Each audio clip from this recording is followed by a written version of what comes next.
Kila mwanadamu ana asili ya kutaka kufanikiwa.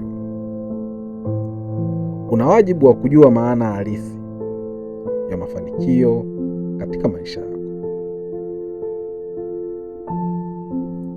Ndani ya kila mwanadamu kuna shauku isiyozuilika ya kutaka kufanikiwa kwake. Kutaka kufanikiwa si jambo baya. Ni tabia ya asili ya kila mwanadamu. Hamu au tamaa ya kutaka kufanikiwa ipo kwa kila mtu. Haijalishi yeye ni nani na anaishi katika mazingira gani.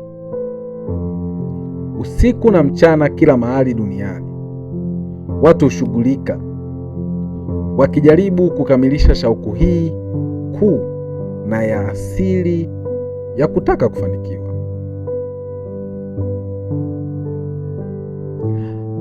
Hakuna mwanadamu anayepanga kutokufanikiwa. Hakuna.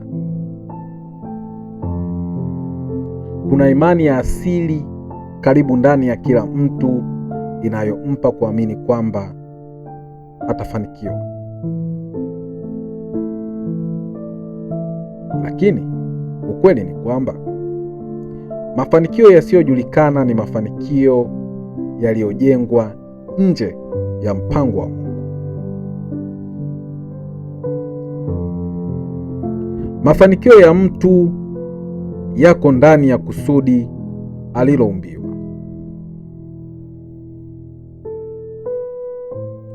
Uliumbwa duniani ukiwa na kusudi maalum. Kulifikia kusudi kunahitaji vitu vingi: faith, imani, discipline, nidhamu binafsi, consistency, mwendelezo. Nidhamu ni pamoja na matumizi mazuri ya muda wako. Usipoteze muda kwa kuscroll mitandao.